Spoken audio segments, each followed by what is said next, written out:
Hello and welcome to another Lumino stream. Today we have the incredible Gabriele Galimberti inside the Lumino studio with Bill Carlson. Before we start though, let me tell you about our new membership program, Lumino Pro. You have immediate and unlimited access to the entire Lumino archive with one subscription. We have hours of premium content in our library, including conversations with true masters in their field. Pros like Ed Cashy, William Albert Allard, Andrew Parkinson, Nadia Ali, Laura Zalenga, Olga Karlova, and many more. And the best, a Lumino Pro subscription costs only $9 a month with a discount option for annual payment. This is the best way to get complete access to all things Lumino and support our work. Visit luminocenter.com to get Lumino Pro and join the club. And now, enjoy the show.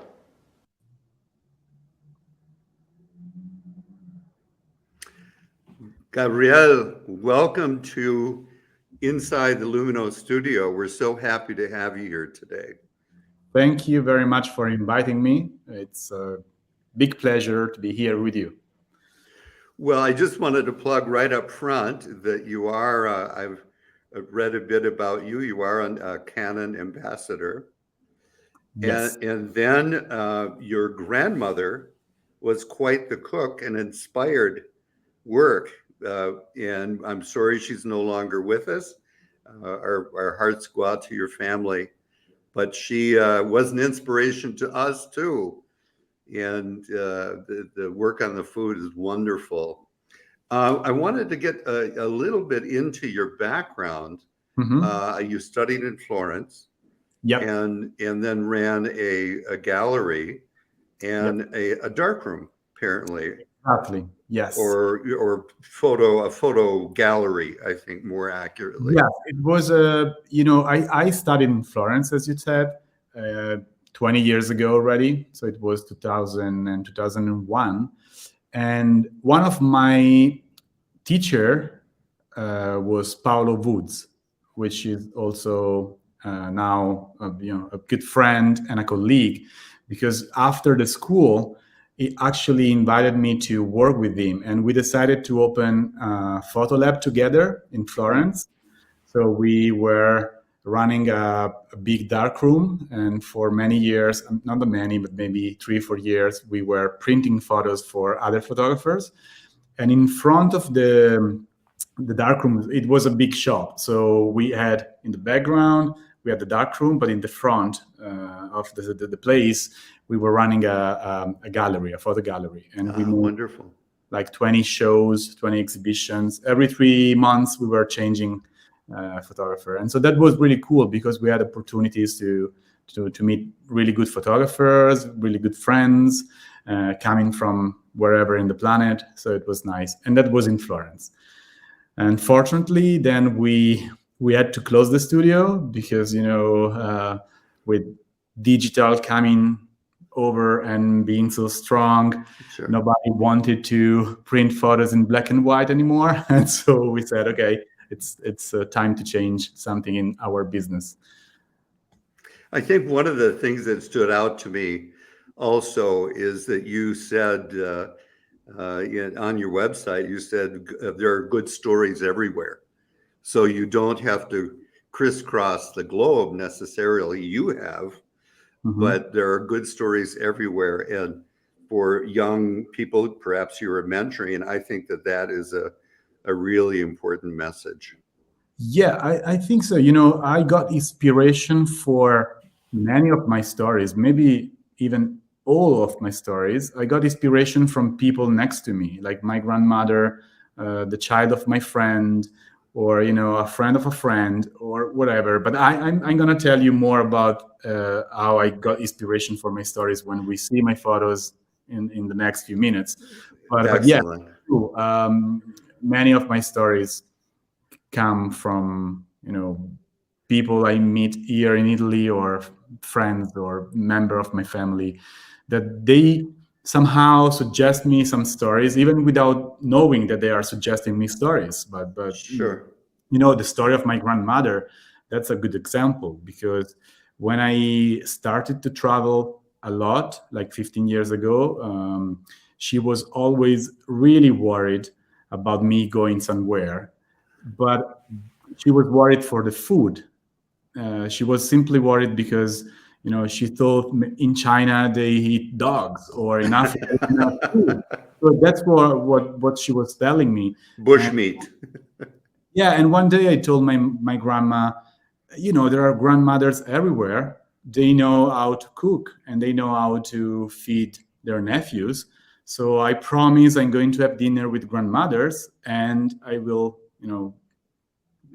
be safe. I will get really good food. And so I did. In every place I went, I met a grandmother and I asked to cook something for me. And then I took photos, I wrote the recipes, and by years, I collected more than 50 recipes of grandmothers, and I made a book. So, it was not my idea at the beginning to make a book of recipes, but everything started because my grandmother was worried about me, and that's how a book came out. Well, I would like to start with the first photo, Yep. and Valentina can put that up. And the reason I selected that, I mean, just or you selected that as part of your collection that you sent us, and I'm Mhm. really glad you did, because it's an Asian copy, obviously, but Yeah. the for sale is in English, and Yeah. I think that goes to the motivation of the story and the questions that it asks. So we can move on to the next image. It's fascinating to see that. And was that a private collection? Did you shoot that in the spacesuit and all of the So boat and everything?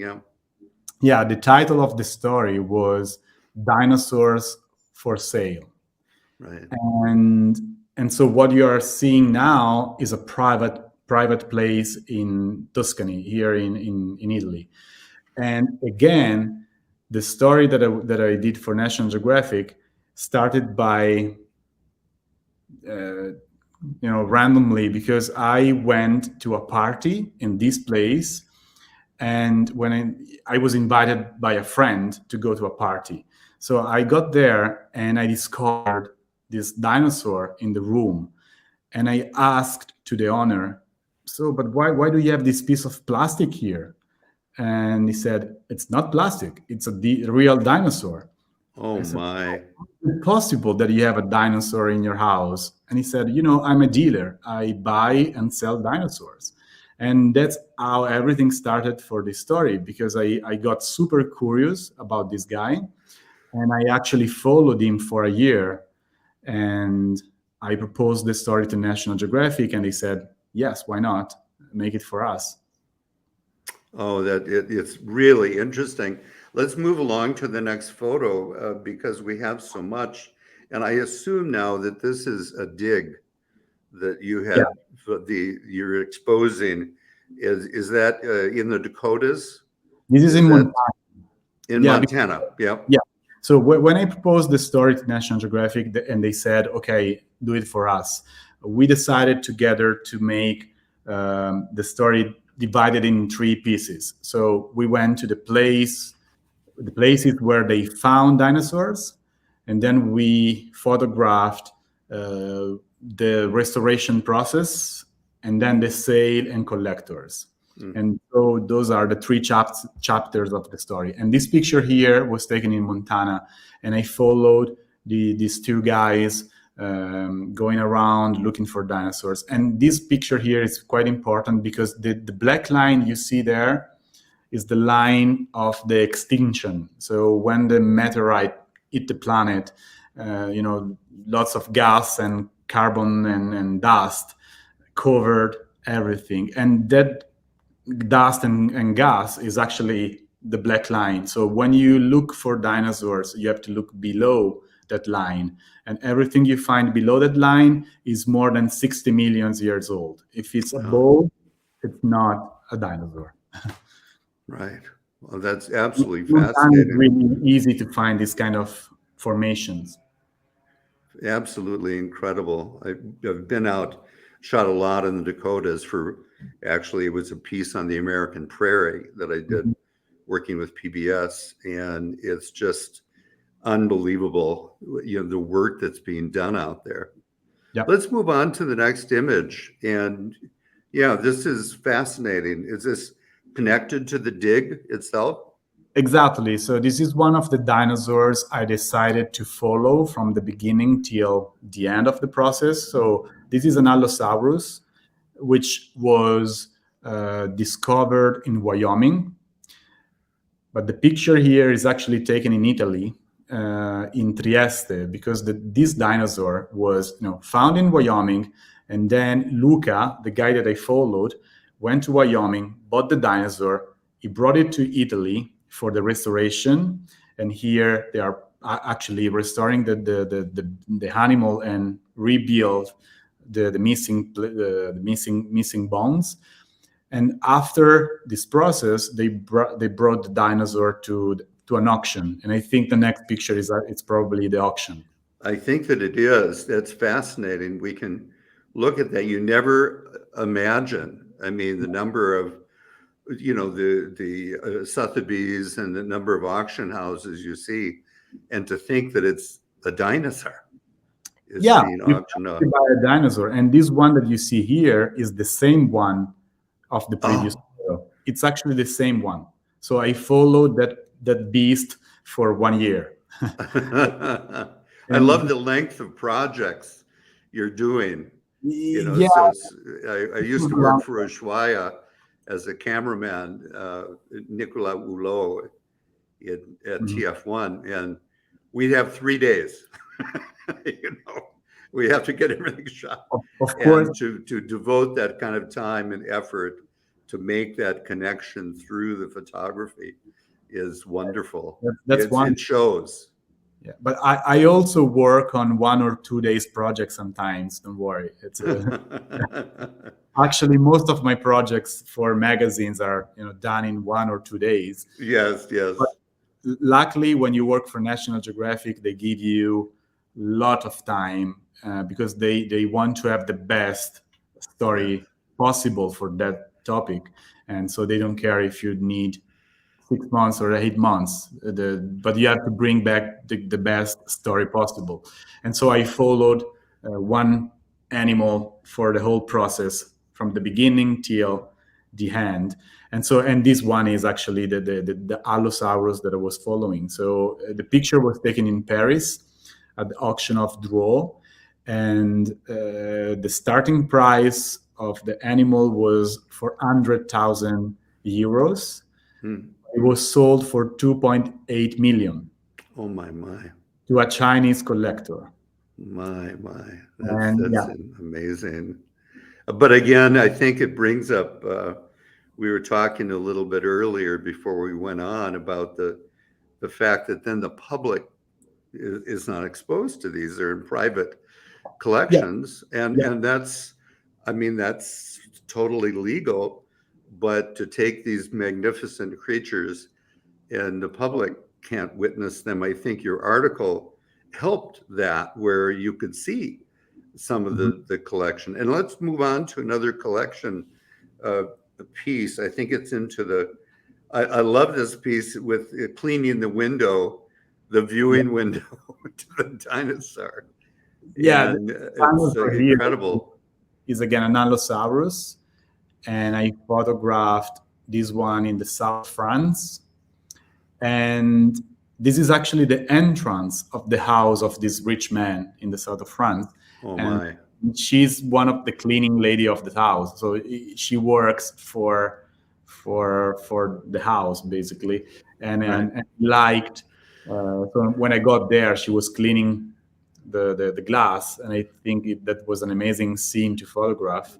It's it's, It it's looks like perfect. one wants to bite her. Yes. Yeah.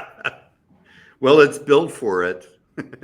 It's built for biting. Yeah, yeah, Let's move along and see another one. It's so interesting how you incorporated this shot. It's so interesting.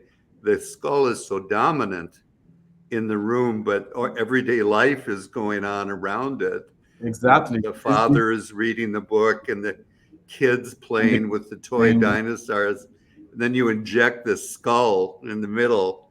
yeah. It's just a But fascinating the whole shot. room was already there. I mean, I didn't touch anything. It was there. So that's Right. the living room of this family. This one is actually in Italy, in the outside of Milano. So yeah, this one was pretty easy to find because once you get in touch with a collector, then it's easier to find the second one because they're all connected.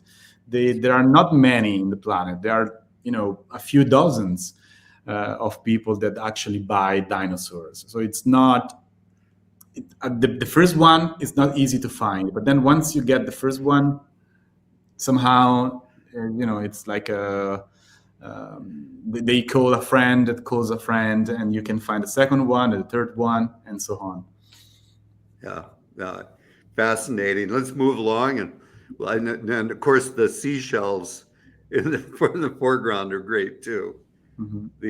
This one is really a remarkable shot, and you see the affluence of the collector living on the lake or the intercoastal or wherever that was taken, the American flag, Yeah, the very relaxed nature, but there it is. There's this yeah, this one is in ichthyosaur. Wynyard Ah, in Massachusetts, and they have 6 dinosaurs in the house. oh my God, my gosh. So I decided to use this shot here because I like to think that this animal was living in the sea in front of them, actually 60 millions of years ago. So it was a marine reptile. Yes, Yeah. yes. Fantastic. But I just love how you incorporated the owners into the shot in a very relaxed way. They're obviously enjoying their Of course, affluence. I like the idea of showing like daily life around these animals, which we see these animals in museums. Yes, It's so different and actually fun to see them, yes, you yes. know, above the couch on a living room.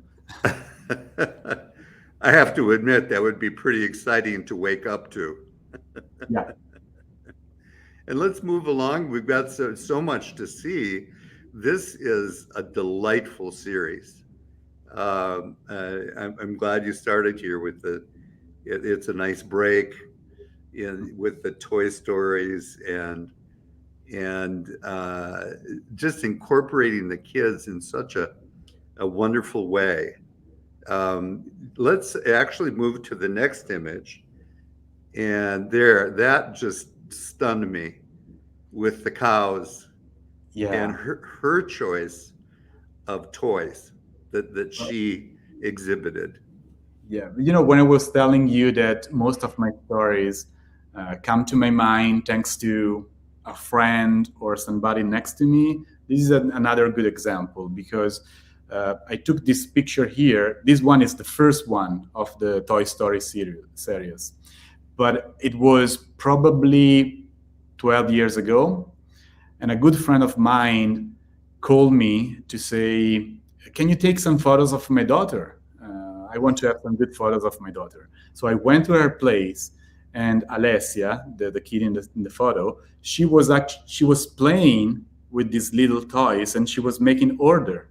And so basically, she suggested me to take this shot, and that was the first one I took. And but luckily, a couple of months later, I was about to leave for a trip around the planet. I was working for a magazine in Italy doing couch surfing. I was reporting my trip on the magazine, and since I was traveling to 50 places in the planet in 2 years, I decided to take one photo, the same style in every place, and that's how my collection Toy Stories was born. That brings up, I wish we had some examples of your couch surfing adventure. I Yeah, mean, that was what I read about it. It was fascinating, absolutely fascinating it was an to live amazing. with people. Yeah, I was living with people for about a week.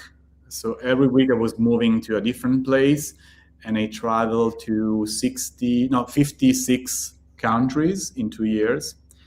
And I was taking portrait of these people, but mostly I was writing stories because my works are always a marriage between photos and text. I like Hmm. to work with both of those things.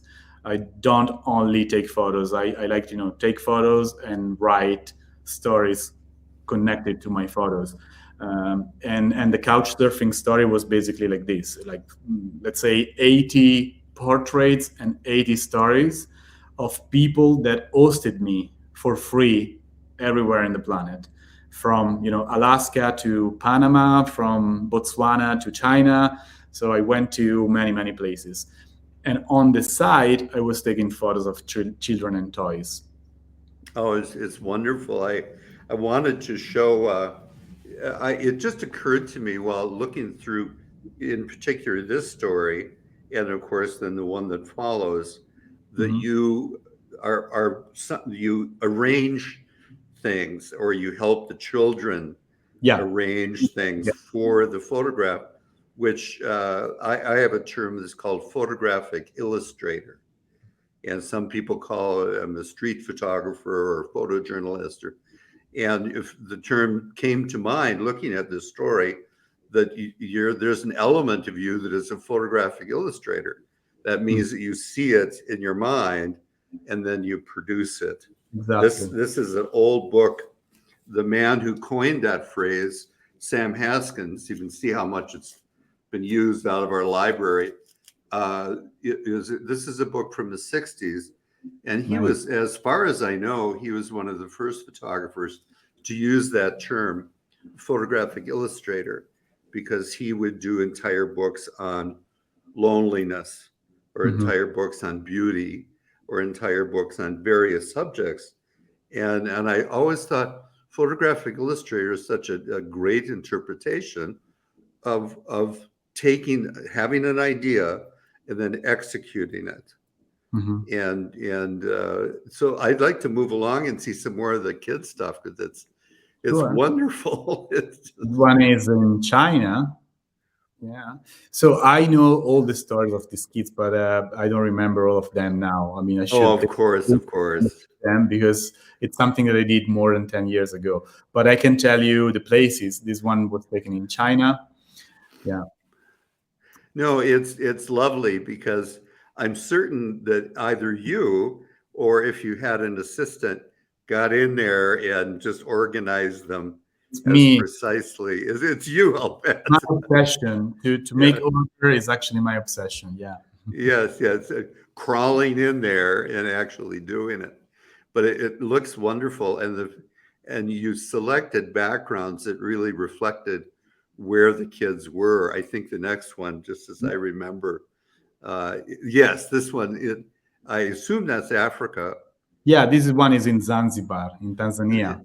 Oh, in Tanzania, yeah, and it's just absolutely lovely with the twins dressed identically, Yeah. And the and president it is. Uh, country is looking from above. So the picture of the guy that you see in the background is the president of Zanzibar. So I kind of assumed that. I thought, yeah, that's got to be the guy. yeah, Better have a picture of him in your house. excuse me. But you better, if you have a house in Zanzibar, better have a picture of him in Yeah, it. yeah, yeah. We can move along and see some more. This is so nice, and the way you've arranged it. This is another one. This one is It's in Mexico, in Nopaltepec, ah, a little town in the west, no east coast, like the Caribbean coast. mhm, Yeah, in Mexico. And beautiful. And the element of the ladder is so interesting. And then the element of the ladder coming into the center Was that placed by you, or The letter was already there. I Ah, really decided to make the circle with the little cars. Every time that I'm still taking photos for this project actually. So I took a couple of new ones a month ago. Every time that I want to take a new photo, I ask them to show me their favorite toys, and they come with 20 or 50 or two toys. And then once I have everything in front of me, I start thinking about the design, and then I create the design. So in this case, he came out with 10 cars, and I said, how can I arrange them? And then I saw the leather, and I said, okay, let's do a circle around it, and that's it. perfect, perfect. I think that you've already touched on it a little bit, but keeping a small kit like you do and making things simple probably makes it easier to work with the kids. Not having a whole huge setup, Yeah. and it's beautifully lit, and it's exactly what you need, no more, no less. Mhm. And that's I think it's always interesting for our viewers to see how people have really maximized their gear to be less obtrusive into the situation. You see many photographers with large setups out Mhm. of necessity sometimes. But if you don't need it, pare it down to what exactly what you need and what works for you. Let's go on to the next one and take a peek. Yeah, this one is in That's Texas. in Texas. Yeah, yeah, and he clearly wants to be a pilot. I don't know if it's now starting to be a pilot, because I took this picture 12 years ago, so maybe now is about 18, and who knows if he's actually starting to become a pilot.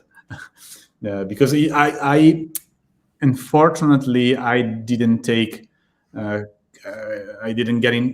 contact with all of them. A few of them, yes, but not all of them. So, for example, this one here, we lost contact. So I don't know exactly what he's doing now. That'd be fascinating. It can be an adjunct to your story in the beginning to see him in the Yeah, window of an yeah, airplane or something. yeah. Yeah, that's fascinating. Let's go on to the next one and see what the arrangement is. I think this is a video of the ducks.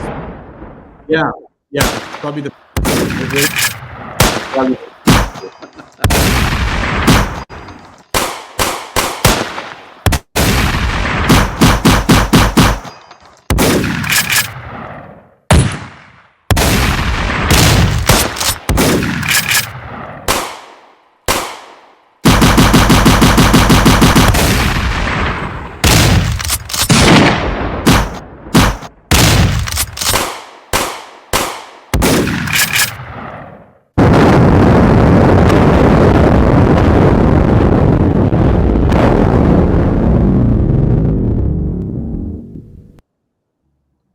Okay, I get it. so Wow, that is amazing.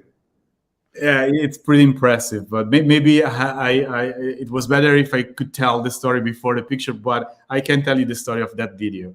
Um, I was in the US shooting photos for the dinosaur story, and I was in Kansas. And one day, I was simply waiting a few days between two appointments for different shootings. And so I was in Kansas City, like 4 days off. I was kind of bored. And one day I took my car and I decided to drive out of the city. And at a certain moment, like 30 minutes out of Kansas City, I found a huge store, and the sign said guns, but it was in the middle of nowhere. And so I said, who's going to buy guns here? There's nobody. So I decided to enter inside, and then I started to speak with some clients. And at a certain moment, I found this guy. He was pretty confident to me. So we started a chat. and he was buying a gun. And I said, "Is it the first gun you buy?" And he said, "Of course not. I have more than 60." And I said, "Wow, can I come and take a picture of you with your guns? Come over." So 1 hour later, it happened what you have just seen in the video. That was the first picture I took for my recent project called The Americans. It's so great that that was the first That was the experience you had with that, and that you thought about making a video, because the video is very powerful.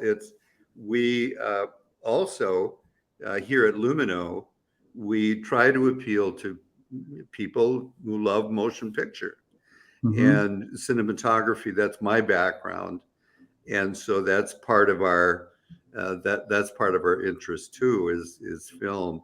But now with the crossover, and I was speaking with Ed Kashi, who shoots both video and film. And back in the day when I started shooting film, I came from stills, and everybody said, "Oh no, it's still guy, he can't do film." But now that such high quality film comes from still cameras, it's there, it's available for people to do something like that if it occurs to you. Many years ago, you needed to bring lots of equipment to make a good video. But now with the same tool, basically you can take good photos and good videos. Yes. It's easy. But my video was not really a video; it was a stop motion of stop motion. Yeah. But anyway, sometimes I take videos with my camera, and they come really good. So the quality now is yes, is amazing. Yeah. I did a film in the Bahamas a few years back with all 5 Canon 5Ds, and it was wonderful because we could shoot such good coverage in each scene, and it was an independent, so we didn't have a lot of money, but it just would allow us to do the coverage where to have 5 full-blown motion picture cameras is a huge expense for an independent film. And yet with the 5Ds and 7Ds, and I mean the Canons really saved us budget-wise on that film. Now I'm with a Canon R5, so it's mirrorless, but it's really good because you can get like a 50 megabyte photo, but if you want to shoot videos, it takes 4K and 8K videos. So incredible in such a small camera. It's really small, light. So it's amazing. Well, I noticed in your kit that you listed with your ambassador program, you listed the equipment that you carry, a great shot of it, and you do carry a certain number of speed lights in there for your equipment, and then you use that magical 24-70 lens that almost everybody depends on. I remember when that first came out. The lifesaver. It's magical. Because for many years I wouldn't use zoom lenses because the quality just wasn't there. But now the quality is really good. It's very good now. It's just amazing, and I've used that 24-70 a lot, and me too. Most of us kind of lean on that as a go-to focal length. But let's start with some of the still images, because this is remarkable. This is a remarkable direction, if I might say, getting the fire and the guns. This one was not really easy to take, but it's again one of the photo I took for the Americans project, and actually is also the cover of the photos I submitted for WordPress photo, which I won last year. So it was it was great. Congratulations! Thank you. But I don't know if you want me to tell you the story of each one of those people. Well, we can get a summary, but this is particularly fascinating because you have fire and Fire. water. You seem to have all and violence. You have all the elements of a good picture.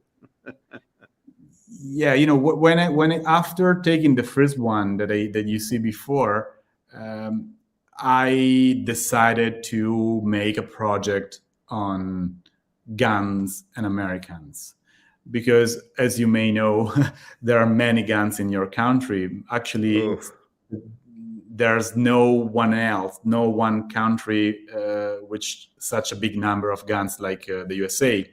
And there are more than 400 millions of guns only for private uses, and right. for 328 millions of people, so it's 1.3 per person basically. And so when I took the first picture, I asked myself, the guy I photographed is like a crazy guy, or is like a normal guy with like many others in the country? And to discover that, I simply made the same thing in different places. So I went to different gun shops, or I started to ask people if they have guns and how many. And the answers that I got were always surprising me, because it was not difficult to find people with 50, 40, 80 guns. It was quite easy. And step by step, I took 45 portraits in many different places in the USA, from New York to San Francisco, crossing the whole country. And I created a collection of photos and stories of people loving guns and having many guns. And that's the last project I did. And I have a book that came out with the project, so which is, Yeah, yeah. well, let's plug the book because and you can page through it a little bit just to show what the pages look like as well. Because I Yeah. think it would be a really the photos we have are just a taste of what Hmm. you did. It's a small sampling, and Yeah. I think our viewers would love to find a way. I'm sure you can source it on your website, Yeah, correct? You could go you to can your find it website. on my website, or through my Instagram. If you go on my Okay. Instagram, yeah, and if you go in the bio, you see the link to the Right. book. So you can find the book in the USA, in the UK, and Italy, but Okay. it's easy to find. But the book looks like this. You have photos, like Yes. spreads with photos, and then there are many. There are also some Sure. text that you can read, and other pages with photos taken from Instagram.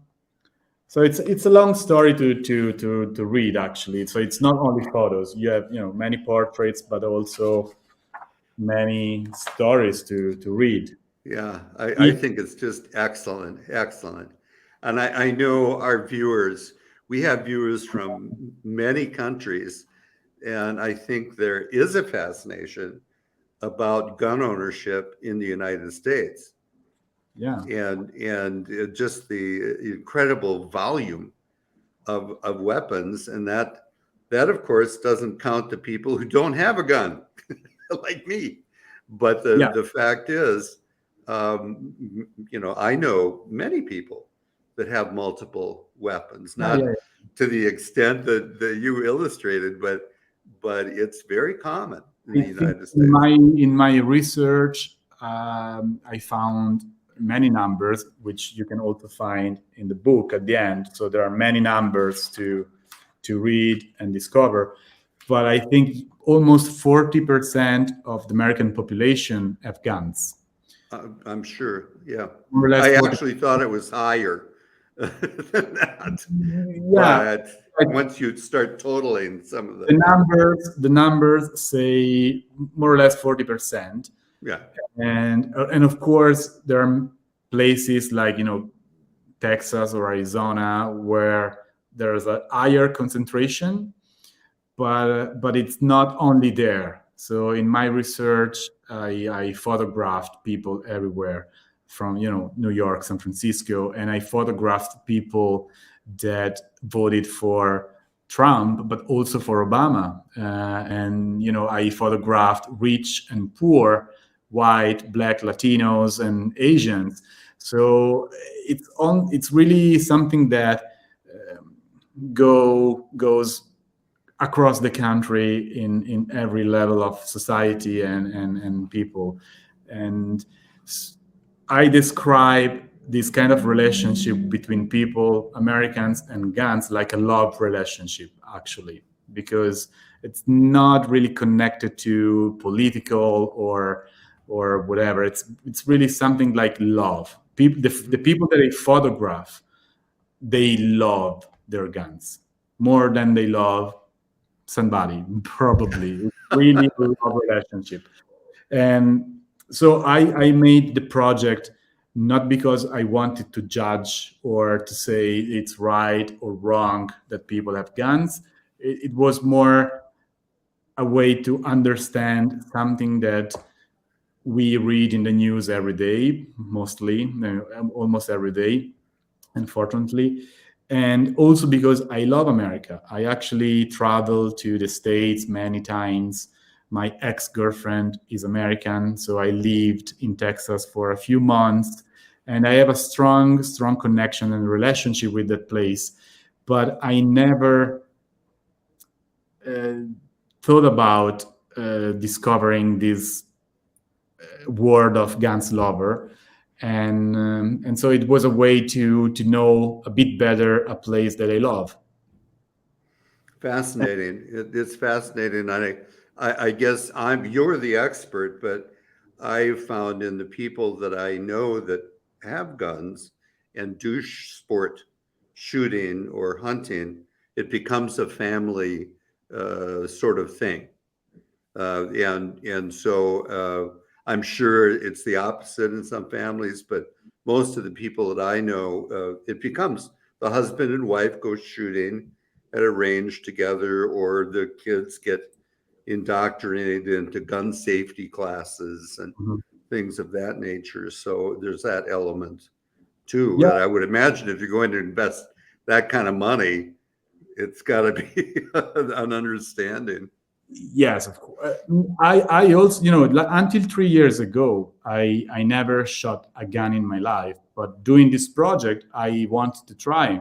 And most of these people brought me to the shooting range or to the desert, wherever. And I tried many different things and many different, weapons. And I have to be honest and say that it is fun. So you can have fun shooting guns. So I don't want to say, oh, it's horrible. I had fun. I want to be honest. But it's also true that when you have 200 guns in your house, and you cannot really keep all of them safe in the places where they should be. So I've seen guns everywhere in the house in these places. Kids playing with guns. So I can say that it's true that it's fun to have guns, and it's true that sometimes you need to have a gun to be safer, or maybe you go hunting, or so there are many reasons why you can have a gun, but maybe it's also true that there are a few problems that you can adjust in the USA, because it's so easy to get access to this gun, even for a kid sometimes. Yeah. I've seen Oh, I'm sorry. I just saw in a number of your photographs the gun safe, a gun safe with the door open. And of course, that's suggested for safety, to lock them up so that kids don't get a hold of them. Yeah, most people have gun safes, these places where they can keep the gun safe. But it's also true, to be honest with you, that maybe 60-80% of the guns are locked, but a few of them are somewhere in the house, not locked. Right. So most of the time, it's a bit easy to to find a gun or a rifle somewhere in the house, maybe behind the bed or hidden somewhere. But yeah, maybe there are a few things that should be adjusted and Controlled. Yeah. Mhm. controlled. Yeah. Let's look at the next photo because each one of these, this is really remarkable. I mean, it takes a lot of art direction on your part, and I Yeah. hope you're wearing sunscreen because you Yes. must have been outside for a long time. Yes. In this case, I was in Texas, and Yes, I like to play with the place sometimes. In this case, Texas is also known as the Lone Star State, and so I said, okay, let's make a star. yeah, Somehow, it was a way to play with the flag of Texas.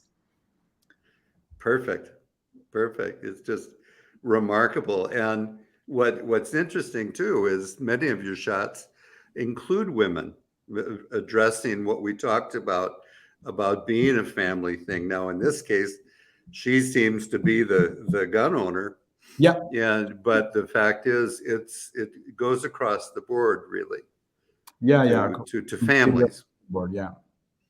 Interesting. Let's take a peek at the next one too. This is, I was talking about the gun safe, and I assume that's what that is on the Yes. right side of the frame is a safe, but it doesn't, there again, containing all of them In this within case, the gun safe, unless you have several gun safes.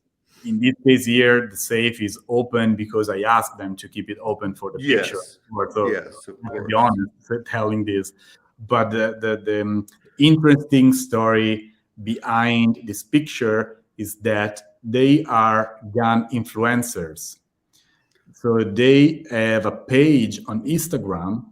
Oh, They make promotions for guns because in the USA there is a law that says that you cannot make advertising of guns on internet, ah, social media.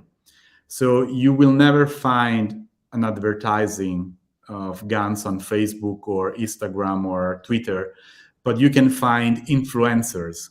So in this case, that's what they do.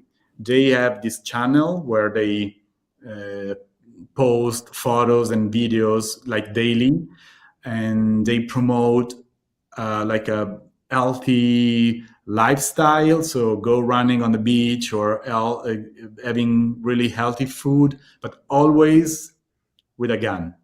somehow. So whatever you do in your life, they always promote. You have to, you you keep a gun with you or do that with a gun, blah blah blah.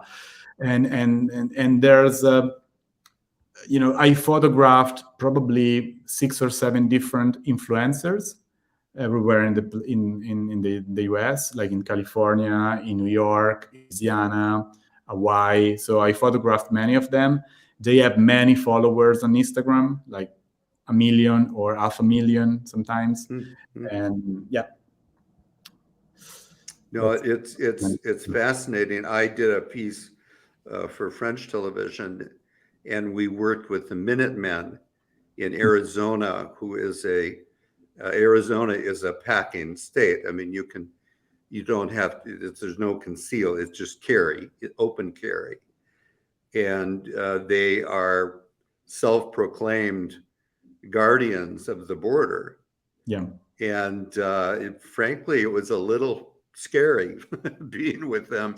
Not that they were a threat, but they go into areas where the smugglers Hmm. are a threat, and they try to help and The that police, I know that the Border Patrol doesn't really condone yeah. what they're doing. They interfere sometimes with the, but being from a non-gun carrying person, it was being around all these guns. It was really an interesting uh, process for me to get used to it.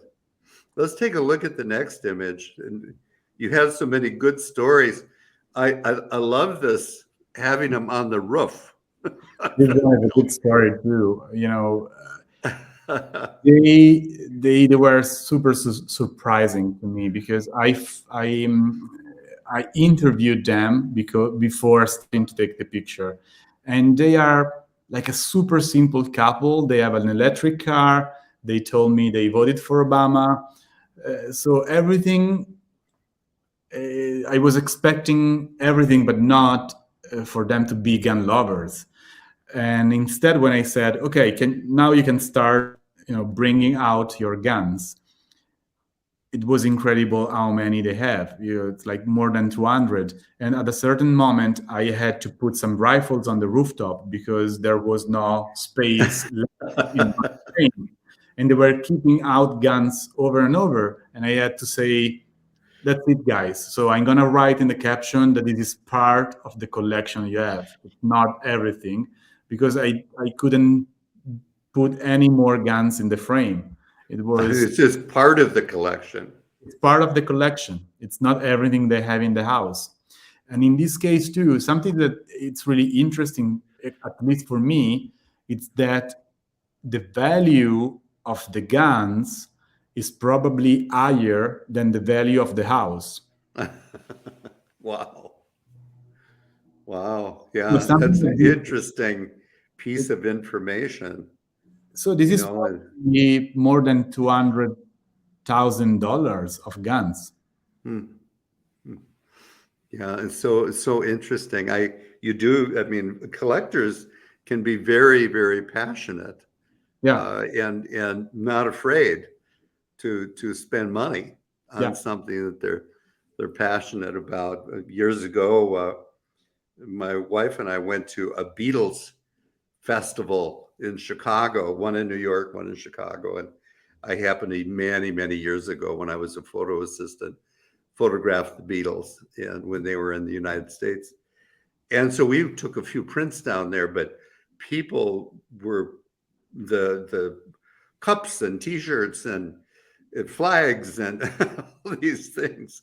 And people paid good money Yeah, for memorabilia. yeah, And so when you're passionate about collecting, look at the dinosaur collectors, of course. $2.8 million, I Yeah, guess but was. I also photographed people that paid 5 millions for a dinosaur. Boy, it's You want just to buy a amazing. But T-Rex. If you want to buy a T-Rex, the starting point is probably 6, 7 million. yeah, boy. Yeah. Well, I think I'll leave that one alone. Let's move on to the next image. Yeah, this is a unique, very unique one. I mean, it's not hundreds of guns, but it's showing the house the way you did, and it's as opposed to the other house, it's a Mhm. very expensive property. Yeah, this is a different place. This is in Florida, in Mm, town. And mm, for me, the interesting part of the story here, at least for me, for myself, it's that um, I probably took 2 or 3 hours to take this picture because I was, putting lights and everything, so I needed some time. But we took the photo outside of the house, so we were actually on a public space. So mm. this little, I don't know how to call that, like this little A road sidewalk. sidewalk. That Yeah, was a sidewalk. public space, and people were, running through, or many cars were driving behind me, including 2 times the police came and they simply looked at me, slow down a little, but they didn't stop to ask, "What are you doing?" So for me, it was an interesting experience because we were there with many guns, you know, outside with many people coming through, and nobody stopped to ask what we were doing. So it was completely normal to be there with these rifles and guns, and that was impressive for me. It's very impressive that they wouldn't at least stop, but I think the camera gave an indication that Of course. you were not up to no good. Of course, I had my camera and many light, so of course they could understand that we were not doing anything wrong. But if I do something like this in Italy, they call 50 cars of police. So it's impossible here in Italy to go outside with 10 rifles on the street and do something like this. It's actually impossible. You can get I, I, arrested. I was going to ask you, is it, how do people permit these weapons? Do they have a separate permit for each weapon, or do they become a dealer? Or was there any issues with purchasing them that you heard about or ran into? Actually, I don't know. I don't know how to give you an answer on this because Yeah, I yeah, was not really asking them many informations about the permissions I don't have this information. I'm not an expert of guns actually. I right, was right, right. not sure. I was curious to know to see these collections. I was curious to understand their relationship with guns more than understanding the regulation or the laws behind. Yes, yes. And I think the laws vary from every state. Every It's state has a different in different every set state. of I'm laws. sure maybe you know more than me, but it's true. It's different in every state. That's something that I know. It's much easier to buy guns in Texas than in Massachusetts. That's Sure. something that I'm sure. uh, Yeah. if I say so, I'm sure I'm telling the truth. But yes, you can actually buy guns everywhere in the states. There are places where it's easier, places where it's less easy, and there are places where you have some limits on numbers, and other places where you don't have any limit. You can buy whatever you want and as much as you can, as many as you want.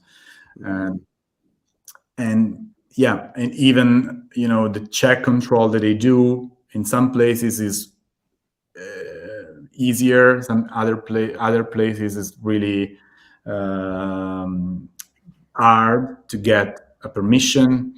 But yeah, I think in all my work, all my projects, I 90% of the time it's me going to somebody's place, their places, their home, and I take photos of people in their places surrounded by things they have. That's a sort of my specialization. I did it for toys and food and collections and many things, and at the end I did it with guns. But I what moves me is knowing people try to get in their privacy and discover something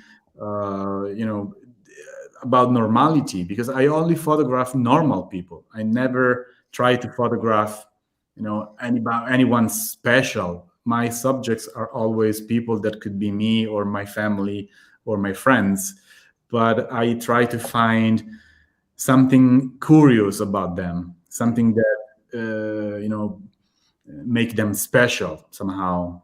And in this case, the family that I photographed around the states are normal families, nothing special. Nobody of them is crazy or special or whatever. They are normal families with a strong relationship and love for guns. And I wanted to understand a bit more about this relationship.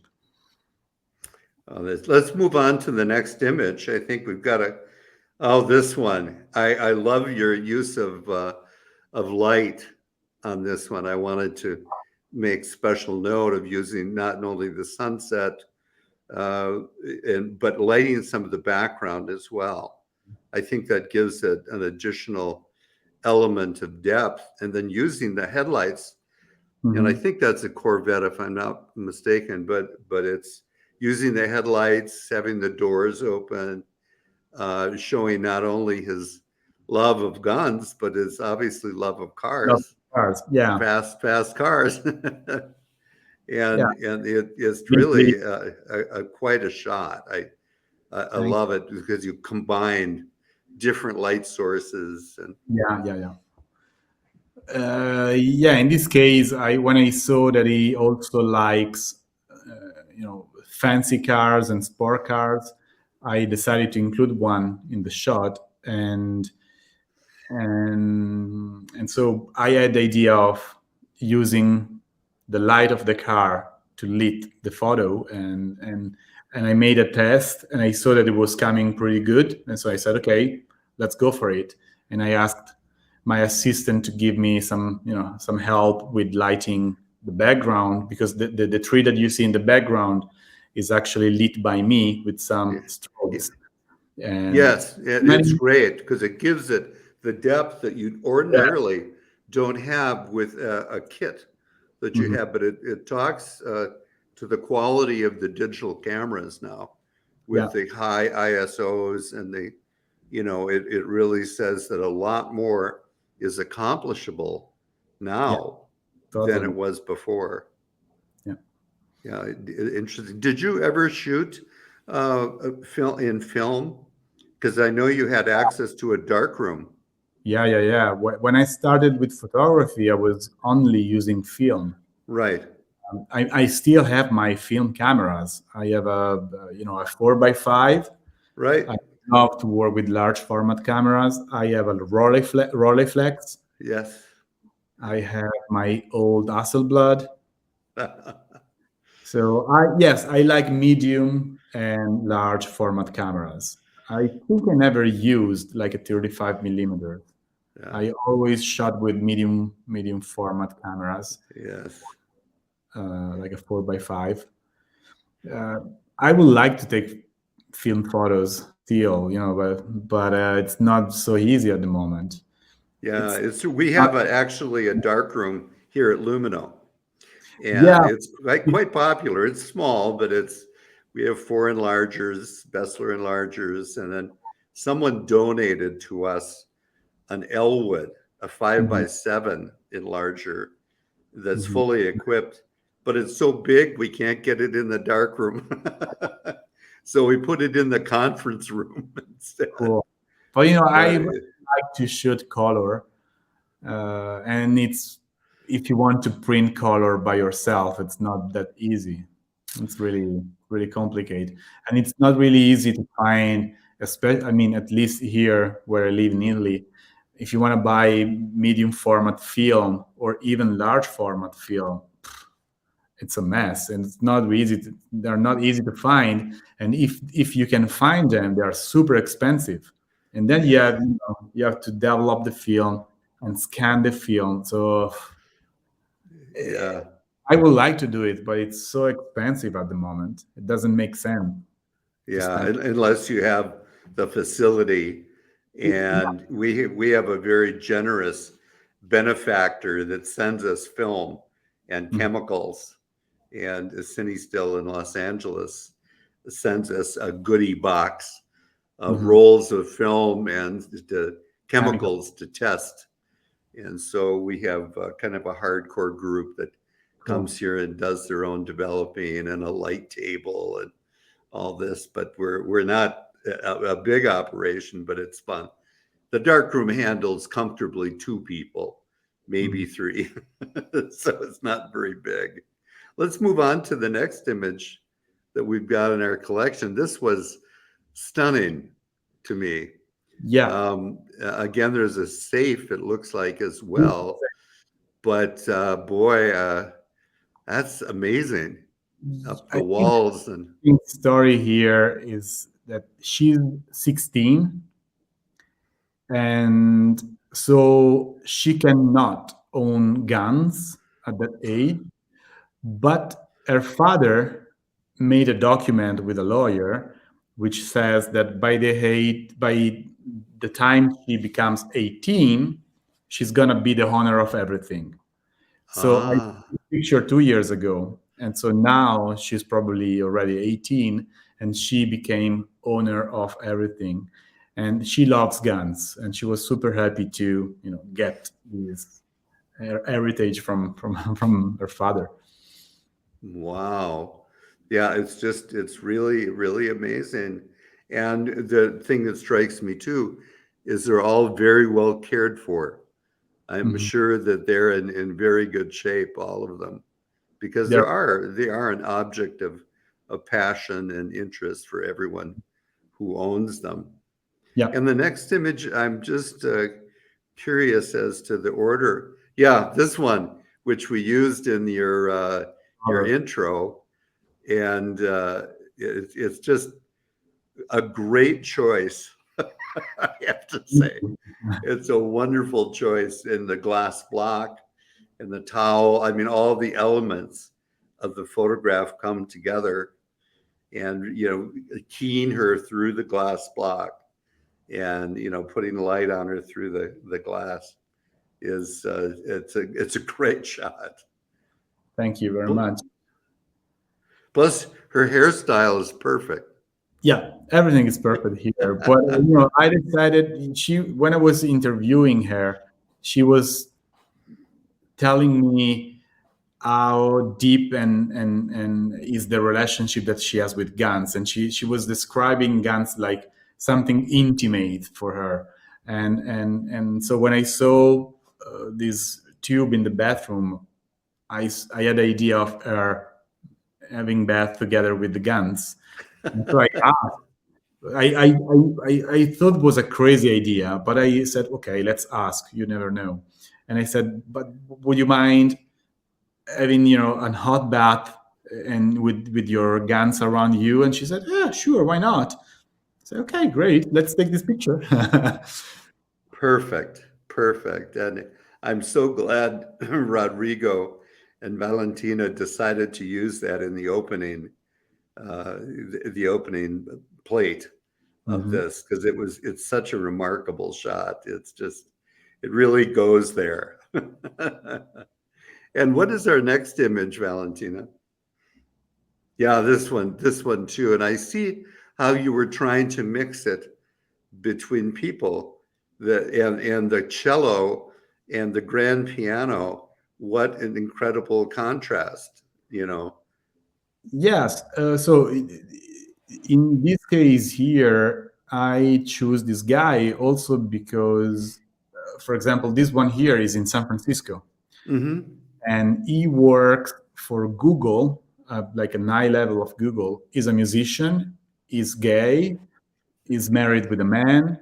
He has an electric car. He is like totally democratic, but he loves guns. So in this case, for me, this picture is important to somehow to go beyond a stereotype, which we may have. Like a gun lover is probably a white man in Texas, but it's not always like that. You can also Right. find gun lover somewhere where you don't expect to find guns, like in the center of San Francisco, in the hands of somebody that you cannot really imagine some that he loves guns.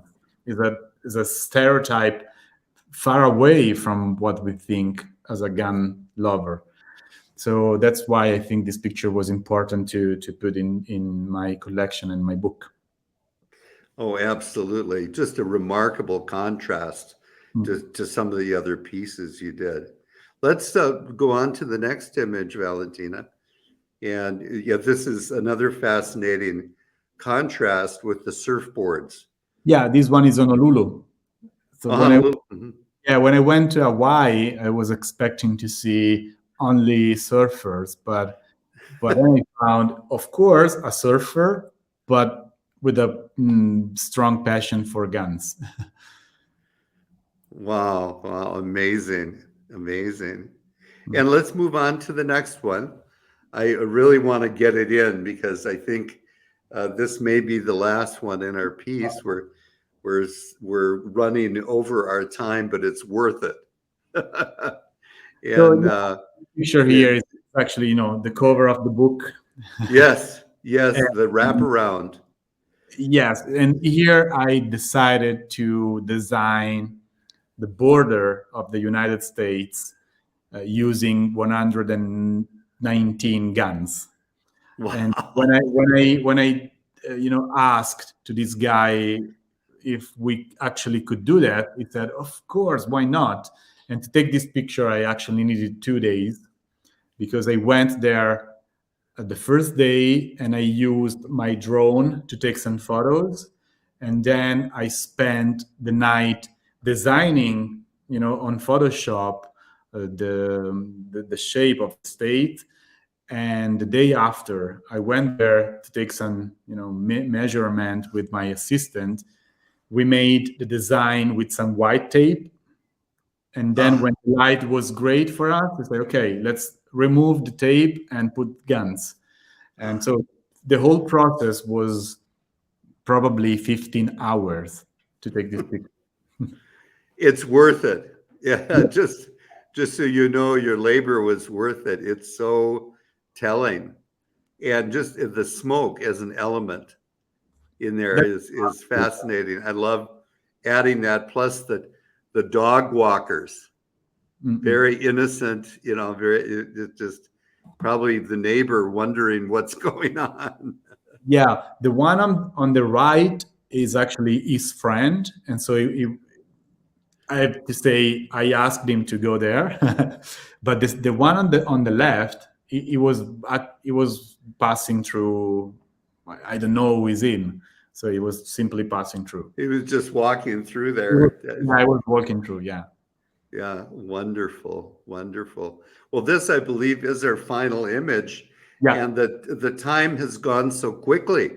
I could keep asking questions, and obviously, with the body of work you have, we could make 2 shows. So I think, or 3.